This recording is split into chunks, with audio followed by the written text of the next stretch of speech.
as a creator, this is my tech kit for events. This kit holds everything that I need it to hold for pretty much every event I go to, from power banks to mics to tripods to phone rigs. Everything fits in this box. It is very heavy, fully packed, and it is one of my top essential items. So let's break down everything that's in this kit.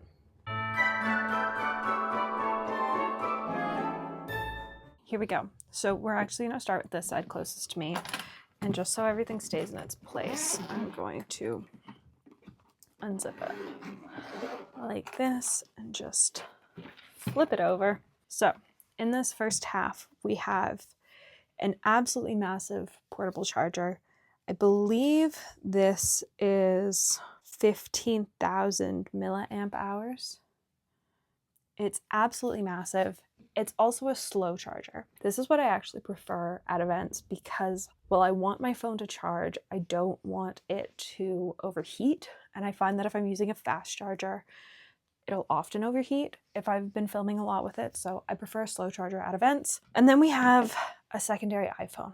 I always carry a backup phone just in case something happens to my camera. This is actually my sister's old phone, and it pretty much only exists to be an extra camera if I need one. Most of the time it just gets used as a secondary hard drive if I have footage I need to get off my phone after filming and the Wi-Fi is slow and I can't upload to iCloud. Next up, we have lights and all the accessories that go with them. I use these little lights. Lots of people in the industry use them. They just plug in, they charge fairly quickly actually, and they have warm and cool. I really like these. I like that they can be both handheld and with various attachments. I can clip them on to tripods and rigs. So they attach to my camera rig as well. I tend to, though, just hold on to them at events, but for the sake of having all the bits, I do pack the bits in case I need them. I think I've only used the little bits at like 2 events this year because most of the time, if I need lights, I'm just holding onto a light. The other thing is one of each cable. I have 2 different types of cables that my kit uses.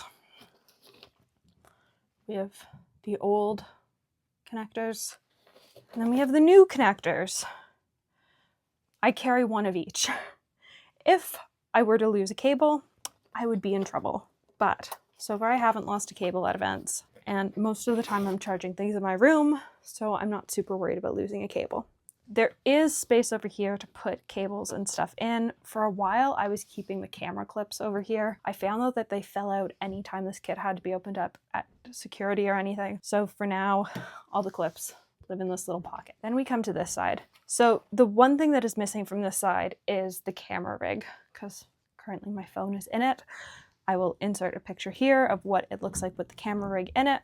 I love this camera rig because it's a great handheld rig and it attaches to tripods really well, and it's got a whole bunch of different connecting points so you can attach other kit to it, though most of the time it's just lights that I attach to mine. The rest of this though is sort of a mess and just gets packed around the camera rig.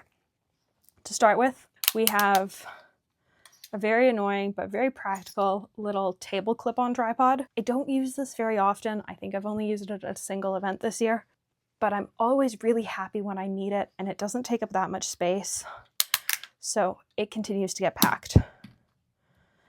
This is the only floor tripod I pack.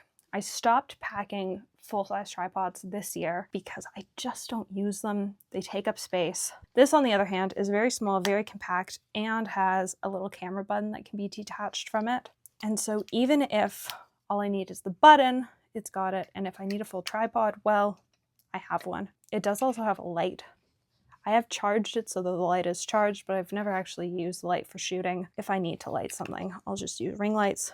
This kit used to have 2 round ring lights on it. One of them got lost this year, one of them got broken this year. So right now we're just going with sort of the brick lights. I like those better. I find that they glare less for whatever reason, and so I'm just using those this year.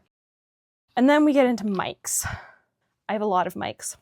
I probably travel with too many mics, but I like to have all the little bits and bobs I need. And I'm frequently shooting at events where we can be in really quiet spaces or in really loud spaces. And so I have mics that work better in the really quiet, and then I have mics that work better with a lot of background noise. So to start with, the newest edition, are Hollyland A1s. I really like these. The downside of these is that they're very small and I'm always worried I'm going to lose them. The upside of them is they fit really nicely in a suit jacket pocket and I can sort of just slide them into my pocket and wander a show floor.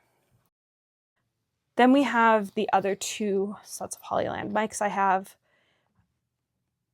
I believe these are C1s. They're these ones. They're great. I've had them for a couple years. They're what I tend to use for interviewing other people at events because they clip.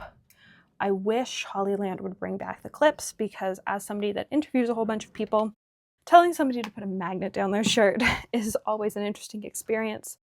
And then currently my favorite set of mics from Hollyland are M2s, which are what I'm using to film this. I have the camera adapter set as well as the iPhone USB-C set, which is most of what's in this bag.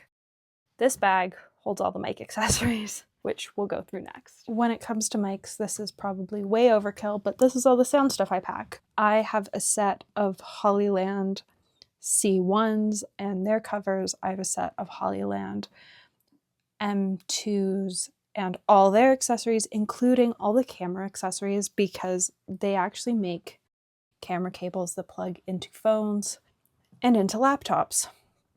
And for me, I really like that because this tiny little receiver is tiny. There's always a chance that I'm going to lose it. And I like to have backups and redundancies. So having that means that I just don't have to worry because I have a backup in case anything happens. The camera receiver lives in the case. It's always charged. It's always ready to go. And so if I misplace one of the phone receivers, it doesn't matter. I have a camera receiver ready to go. And then we have the newest edition, which is the A1s. These are probably my favorite mics right now for show content on an actual show floor at a conference because they are really good at filtering out background noise. That being said, they don't seem to work as well in a quiet space. They sort of get a bit echoey. So if I'm in a quiet hallway shooting with somebody, I prefer these just because they clip on. I do wish Hollyland would come out with more clip-on mics because it is far easier to get somebody to clip a mic onto them if they're not used to miking themselves up versus dealing with the little magnets Hollyland is now putting on products. Finally, I have one lav mic that is not a Hollyland product. This is a redundancy. This is, if for whatever reason the Hollyland ecosystem were to go down, I have a backup. Do I like this backup? No. But this backup cost me like $25 on Amazon. It exists in case of emergencies, and because of that, I continue to pack it for events just in case. Do I think that this entire ecosystem is ever going to go down? No, but it's always better to be prepared and have a backup just in case you need it, and it doesn't take up that much space for me to pack one extra mic. The last thing I pack that you pretty much only need if you're in the jewelry industry or like me in the fountain pen industry is a really good loop. I don't use this all that often, and to be honest, what gets used most often is the light or the black light, but I always carry a loop just in case, and what I like about this one is it comes with a very handy little carrying case. So it lives in here, and then we are all set to go. This kit, when I'm home, gets unpacked into a mic box, a lighting box, and a tripod box. When traveling though, everything lives in this box and I know where it is. I really like it. I would love to hear down below, what do you have in your kit as a content creator? What am I missing? The only thing that isn't in here that it is part of my kit normally is sticky tack. That is one essential that I added to my kit about 18 months ago, and I will never go back to not carrying sticky tack. I use it far more often than I ever thought I would, and it is a lifesaver when I need it. So I'd love to hear down below what your one essential is as a creator, and what is the one thing you didn't think you'd need in your kit, but you do have in your kit that you end up using all the time, because it's always a weird item. Thanks so much for watching, and I'll see you later.